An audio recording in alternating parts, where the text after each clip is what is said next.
Selamat pagi dan selamat siang anak-anakku tercinta. Tercinta ya.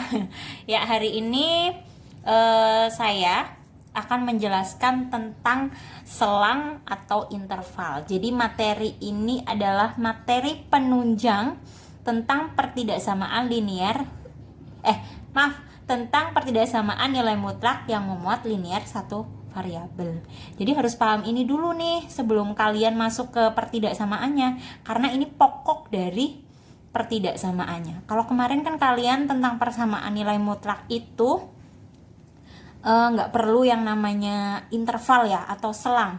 Tapi kalau di pertidaksamaan itu nanti daerah himpunan penyelesaiannya itu harus kalian gambar dulu pakai, ya makanya harus tahu dulu tentang interval.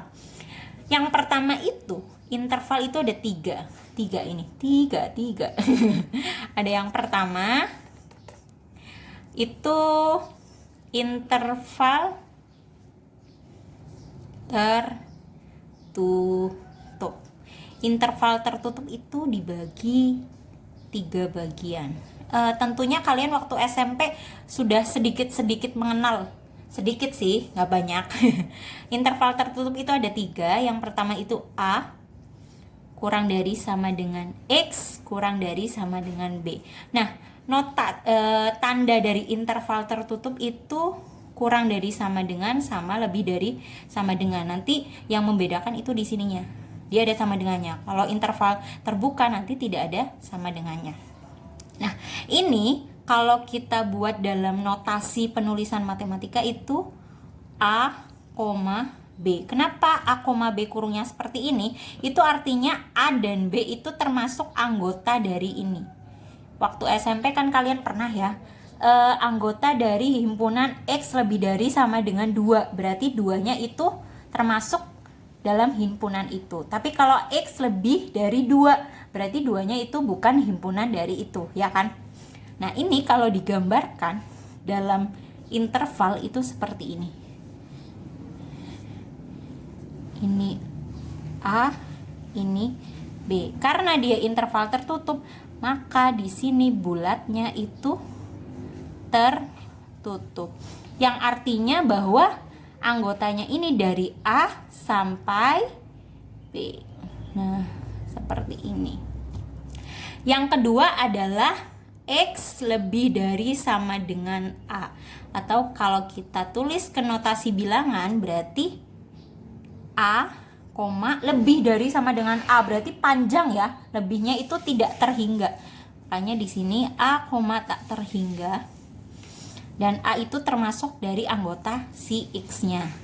Nah, kalau kita buat ke intervalnya seperti ini.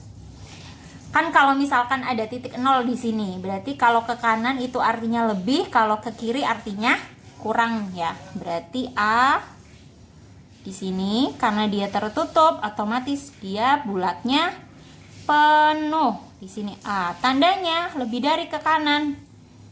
Nah, seperti ini. Yang ketiga adalah X kurang dari sama dengan B, atau kalau kita tulis dalam notasi bilangannya itu X kurang dari sama dengan B, berarti kurang dari B, berarti otomatis arahnya ke kiri ya. Ke kiri itu kan negatif, berarti di sini negatif tak terhingga, B. Nah, kurungnya kalau B-nya ini artinya tanda B-nya itu termasuk anggotanya. Kalau kita buat intervalnya berarti seperti ini. B di sini berarti B-nya bulat penuh, arahnya ke kiri karena kurang dari. Nah, seperti ini. Paham ya? Yang kedua, kita belajar tentang interval terbuka. Untuk interval terbuka itu tandanya lebih dari sama kurang dari. Ini yang membedakan adalah ini ada sama dengannya, ini tidak ada sama dengannya. Itu sama, ada 3. Yang pertama adalah A kurang dari X kurang dari B. Berarti antara A sampai dengan B, tapi karena terbuka berarti A dan B itu tidak termasuk anggotanya atau di antara aja. Kalau kita tuliskan ke notasi bilangannya berarti A, B. Kurangnya seperti ini ya, karena A sama B-nya tidak termasuk anggotanya. Nah, kalau kita buat intervalnya, berarti di sini A, di sini B. Nah, yang membedakan adalah interval terbuka itu bulatnya bolong atau enggak penuh ya. Berarti karena antara seperti ini. Antara A sama B. Berarti misalkan di sini 1, 2, 3 atau sampai berapa. Begitu ya. Yang kedua itu X lebih dari A. Kalau kita tulis berarti kurungnya seperti ini ya, karena A-nya itu tidak termasuk anggotanya. Berarti A, lebih darinya itu nggak tahu sampai mana, makanya ditulis tak terhingga seperti ini. Berarti kalau kita buat interval, berarti di sini A, karena terbuka berarti bolong lagi. A lebih, berarti lebih arahnya kemana? Ke kanan. Nah, seperti ini.